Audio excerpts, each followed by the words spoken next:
Hello students, good morning to all of you. आज हम अपना सेकंड लेसन कंप्लीट करेंगे। तो अब हम पढ़ेंगे सर्वोच्चता का दावा। 19वीं शताब्दी के आरंभ में कंपनी क्षेत्रीय विस्तार की आक्रामक नीति पर चल रही थी, यानी कि वो अपने क्षेत्र का ज़्यादा से ज़्यादा विस्तार करना चाहते थे।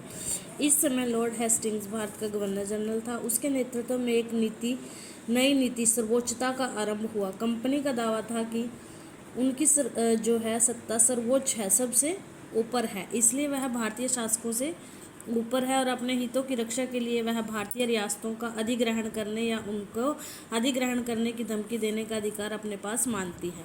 छोटे राज्यों को जीतने के बाद अंग्रेज उत्तर पश्चिम पर भी अपना अधिकार स्थापित करना चाहते थे और उन्होंने 1838 से 1842 के बीच अफगानिस्तान के साथ एक लंबी लड़ाई लड़ी और वहां अप्रत्यक्ष रूप से कंपनी का शासन स्थापित किया। सन 1843 में सिंध को जीत लिया और उनका अगला लक्ष्य पंजाब था। उस समय पंजाब व उसके निकटतम राज्यों व सतलुज नदी तक महाराजा रणजीत सिंह का एक छत्र शासन था, यानी कि उनका ही शासन वहाँ पे था। और रणजीत सिंह की मृत्यु के पश्चात चितलवाला एवं गुजरात में 2 युद्ध लड़े गए।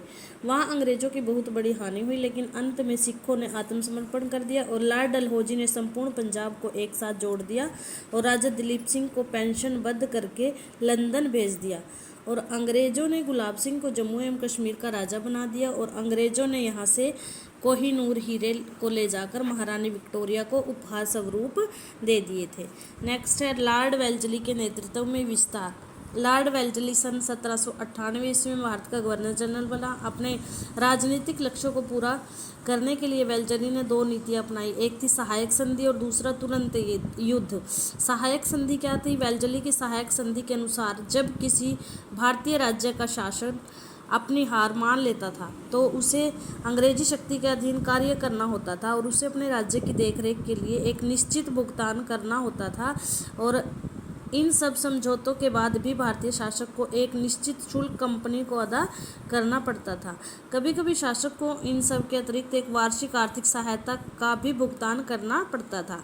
और अंग्रेजों के लिए सहायक व्यवस्था और अधिक लाभदायक हो गई थी, क्योंकि वे भारतीय शासकों द्वारा चुकाए गए शुल्क से एक निश्चित विशाल सेना का रखरखाव करते थे और वे अप्रत्यक्ष रूप से विदेशी मामलों को सुरक्षित रखते थे और अपनी मर्जी के शासक का चुनाव वो करते थे। इसके अतिरिक्त वे भारतीय शासक जो कि सहायक संधि करते थे, पूर्ण रूप से अंग्रेजों पर वो निर्भर हो जाते थे और वो अपने निर्णय भी स्वयं नहीं लेते थे, यानी कि उनमें भी वो अंग्रेजों का ही मतलब कि डिसीजन देखते थे, जैसा उनके अकॉर्डिंग ही वो डिसीजन लेते थे। नेक्स्ट जो नीति थी वो कौन सी थी? तुरंत युद्ध। इसमें क्या था? वेल्जली ने अपने साथ जोड़ने की नीति भी अपनाई और इसके परिणाम स्वरूप मैसूर का चौथा युद्ध लड़ा गया और अवध के नवाब को बलपूर्वक सहायकता संधि पर हस्ताक्षर करने को विवश किया गया।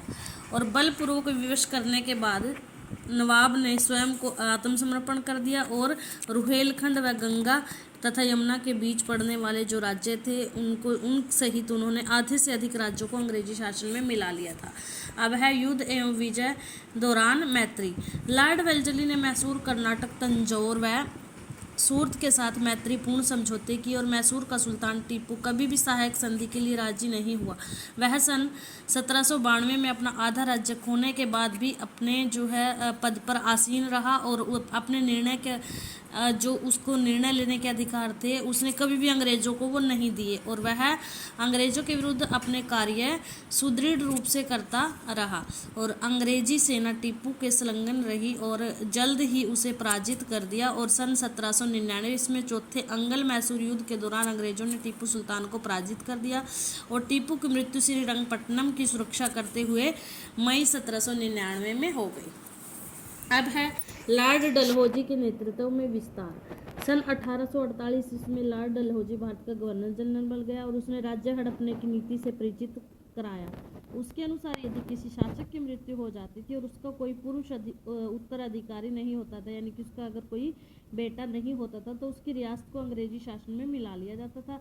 और इस नीति का प्रयोग करके डलहौजी ने अनेक छोटे राज्यों जैसे सतारा, संबलपुर, उदयपुर, नागपुर और झांसी को हड़प लिया था, यानी कि अंग्रेजी राज्य में उनको मिला लिया था। सन 1856 ईस्वी में डलहौजी ने अवध को भी अपने नियंत्रण में ले लिया था और इस प्रकार संपूर्ण भारत में अंग्रेजी शासन स्थापित हो गया था। यद्यपि भारतीय शासकों के अधीन अनेक राज्य थे, परंतु वे पूर्ण रूप से अंग्रेजों के अधीन थे। वेल्जली और डलहौजी ने ब्रिटिश शक्ति का सर्वोच्च प्रसार किया। अब है भारतीय शासकों के विरुद्ध अंग्रेजों की सफलता के कारण। अंग्रेज किस तरह से कौन से ऐसे कारण थे कि अंग्रेज भारतीय शासकों को पराजित कर सके, उनके मतलब कि अंग्रेज सफल हो सके। हम यह जानना चाहेंगे कि अंग्रेजों की सफलता में ऐसे कौन से कारण थे जो संपूर्ण भारत पर शासन करने में वो सफल हो गए। फर्स्ट था, अंग्रेजों के पास सर्वोच्च सैन्य बल था और उनके पास भारतीय शासकों की तुलना में जो है युद्ध के अच्छे हथियार थे। उनके पास एकीकृत आदेश थे जिससे वे अपने अधिकारियों व गतिविधियों पर नियंत्रण रखते थे। इस थर्ड पॉइंट है उनकी सफल शासन प्रणाली, यानी कि वो एक सफल शासन प्रणाली के अनुसार अपना शासन चलाते थे और कंपनी के अधिकारी प्रशिक्षित होते थे और उनको जो है उच्च वेतन दिया जाता था। नेक्स्ट है, मुगल शासक के पतन के बाद जो छोटे राज्य थे उनके जो संसाधन है वो कमजोर हो चुके थे, तो इस कारण भी भारतीय शासक पराजित हुए हैं। भारतीय शासक आपसी झगड़ों में उलझे रहते थे। अंग्रेजों ने इस आपसी फूट का लाभ उठाया और उनके क्षेत्रों पर अपना कब्जा कर लिया, क्योंकि अंग्रेजों की एक ही नीति थी, फूट डालो और राज करो। भारतीय राज्य अर्थव्यवस्था में पिछड़े हुए थे, उनमें विज्ञान और उन्नति के क्षेत्र में कोई उन्नति नहीं थी।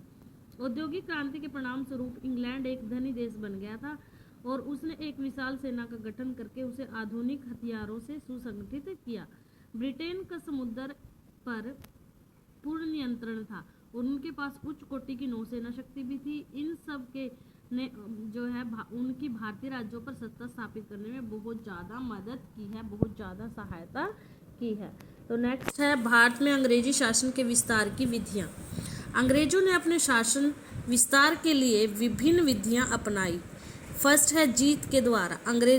जीत द्वारा अंग्रेजों ने भारतीय शासकों पर आक्रमण करके उनके राज्यों को जीत लिया। वे राज्य थे बंगाल, मैसूर और कुछ मराठा राज्य। उन्होंने सिंध, पंजाब, बर्मा और नेपाल के कुछ भागों को जीतकर उन्हें भी अंग्रेजी शासन में मिला लिया था। नेक्स्ट है, सहायक संधि नीति, जो हम पहले पढ़ चुके हैं, जो कि लॉर्ड वेल्जली ने चलाई थी।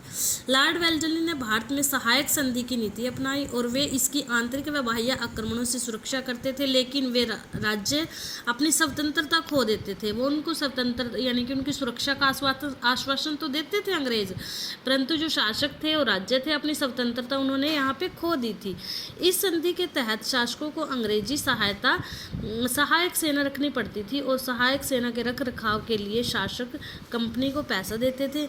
यदि भारतीय शासक रकम अदा करने में चूक जाते थे तो जुर्माने के तौर पर उनका राज्य कंपनी अपने कब्जे में ले लेती थी, यानी कि कंपनी उनके राज्य को अपने राज्य में मिला लेती थी और इसी आधार पर हैदराबाद के कई राज्य अंग्रेजों ने छीन लिए थे। अवध के नवाब ने रुहेलखंड, कारा, इलाहाबाद और गोरखपुर जिलों को अंग्रेजों को सौंप दिया और पेशवा ने अपना बहुत बड़ा क्षेत्र अंग्रेजों को सौंप दिया था। नेक्स्ट है, राज्य हड़पने की नीति, जो कि लॉर्ड डलहौजी ने चलाई थी। लॉर्ड डलहौजी ने भारत में राज्य हड़पने की नीति अपनाई थी और इस नीति के द्वारा अंग्रेजों ने सतारा, झांसी, संबलपुर, जैतपुर, उदयपुर व नागपुर जैसे राज्यों को हड़प लिया था। नेक्स्ट है, कुप्रशासन अव्यवस्था, यानी कि क्या उनमें कमियां थी जिस वजह से अंग्रेजों ने भारत पे शासन किया है। कुछ राज्यों को उनके शासकों की अव्यवस्था के कारण भी अंग्रेजी शासन में मिला लिया गया और वे शासक अपने जो शासन है उसको चलाने के लिए योग्य नहीं थे, यानी कि वो अयोग्य थे। इसलिए वे शासक अपदस्थ कर दिए गए, यानी कि उनके पद से उनको हटा दिया गया और इस बहाने से अंग्रेजों ने अवध को ब्रिटिश शासन में मिला लिया था। 19वीं शताब्दी के मध्य तक देश का बहुत बड़ा भाग अंग्रेजी शासन के अधीन था। जो क्षेत्र स्वतंत्र थे वे भी अंग्रेजी प्रभाव में थे, यानी कि वो स्वतंत्र होते हुए भी अंग्रेजों के प्रभाव में थे। और इस प्रकार व्यापारिक स्तर पर ईस्ट इंडिया कंपनी ने संपूर्ण भारत को अपने कब्जे में ले लिया और इस प्रकार ईस्ट इंडिया कंपनी एक व्यापारिक कंपनी से एक भौगोलिक उपनिवेश कंपनी बन गई, यानी कि संपूर्ण भारत पे उनका राज्य स्थापित हो गया। तो हमारा सेकंड लेसन आज कंप्लीट हो चुका है। आपने इसको केयरफुली रीड करना है। अगर किसी की कोई क्वेरी हो तो पूछ सकते हैं। Thank you, have a nice day.